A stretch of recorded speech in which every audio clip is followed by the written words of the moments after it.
Welcome to our channel. Today is Mindful Monday. ಎಲ್ಲರೂ ದೇವರಿಗೆ ನಮಸ್ಕಾರ ಮಾಡ್ತೀರಾ ಇಲ್ವಾ ದಿನಾಲು? ಸೊ ಫಸ್ಟ್ ಗೆ ನಾವು ಯಾವ ದೇವರಿಗೆ ನಮಸ್ಕಾರ ಮಾಡ್ತೀವಿ? ಗಣೇಶ ದೇವರು. ಈಗ ಹಾಗಾಗಿ ನಾವು ಫಸ್ಟ್ ಗಣಪತಿ ಶ್ಲೋಕ ಕಲಿಯೋಣ. ಹೇಳ್ತಾ ಹೋಗ್ತೀನಿ, ನನ್ನ ಜೊತೆ ಹೇಳ್ಬೇಕು, ಓಕೆನಾ?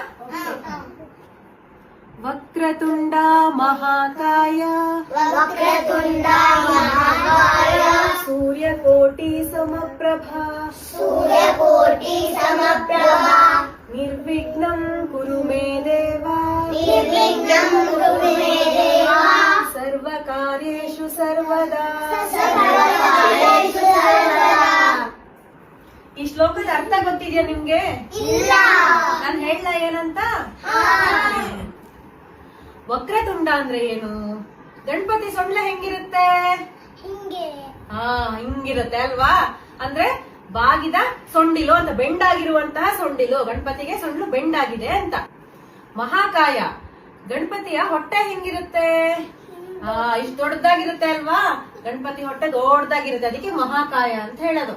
ಗಣಪತಿ ಹೊಟ್ಟೆ ದೊಡ್ಡದಾಗಿರುತ್ತೆ, ಗಣಪತಿನೂ ದಪ್ಪಕ್ಕಿರ್ತಾನೆ, ಗುಂಡಗಾಗಿದ್ದಾನೆ ಅಂತ. ಸೂರ್ಯಕೋಟಿ ಸಮಪ್ರಭಾ ಅಂದ್ರೆ ನಮ್ ಸನ್ಲೈಟ್ ಹೆಂಗಿರುತ್ತೆ? ಶಾರ್ಪ್ ಆಗಿರುತ್ತೆ ಅಲ್ವಾ? ಬ್ರೈಟ್ ಆಗಿರುತ್ತೆ. ಅಂದ್ರೆ ಸನ್ ಹೆಂಗೆ ತುಂಬಾ ಬ್ರೈಟ್ನೆಸ್ ಕೊಡ್ತಾನೋ ಅದೇ ತರನೇ ಗಣಪತಿನೂ ಕೂಡ ಸನ್ನಿನ ಹಂಗೆ ಬ್ರೈಟ್ನೆಸ್ ಕೊಡ್ತಾನೆ ಅಂತ. ಬ್ರೈಟ್ ಆಗಿರುವಂತ ಗಣಪತಿ, ಬ್ರೈಟ್ನೆಸ್ ಕೊಡುವಂತ ಗಣಪತಿ ಅಂತ. ಆಯ್ತಾ? ಓ ಗಣೇಶನೇ, ಇವೆಲ್ಲವನ್ನು ಹೊಂದಿರುವಂತ ಗಣಪತಿಯೇ, ನನ್ನ ಎಲ್ಲಾ ಕೆಲಸಗಳು ಚೆನ್ನಾಗಿ ಸಸೂತ್ರವಾಗಿ, ಯಾವುದೇ ಅಡಚಣೆ ಇಲ್ಲದೆ, ಅಂದ್ರೆ ಯಾವುದೇ ಪ್ರಾಬ್ಲಮ್ ಇಲ್ಲದೆ ನನ್ನ ಎಲ್ಲಾ ಕೆಲಸವನ್ನು ನೆರವೇರಿಸಿ ಕೊಡಪ್ಪ ಅಂತ ಹೇಳಿ ಗಣಪತಿಯನ್ನು ಕೇಳ್ಕೊಳ್ಳೋದಕ್ಕಾಗಿ ಈ ಶ್ಲೋಕವನ್ನು ಯಾವತ್ತು ಯಾವುದೇ ಕಾರ್ಯ ಮಾಡ್ಬೇಕಾದ್ರೂ, ಯಾವುದೇ ಕೆಲಸ ಕಾರ್ಯಗಳನ್ನು ಈ ಶ್ಲೋಕ ಫಸ್ಟಿಗೆ ನಾವು ಹೇಳ್ತೀವಿ. ಇನ್ನೊಂದ್ಸತಿ ನಾವೆಲ್ಲರೂ ಒಟ್ಟಿಗೆ ಸೇರ್ಬಿಟ್ಟು ಹೇಳೋಣ ಈ ಶ್ಲೋಕನ. ವಕ್ರತುಂಡ ಮಹಾಕಾಯ ಸೂರ್ಯಕೋಟಿ ಸಮಪ್ರಭಾ ನಿರ್ವಿಘ್ನಂ ಕುರು ಮೇ ದೇವ ಸರ್ವಕಾರ್ಯೇಷು ಸರ್ವದಾ.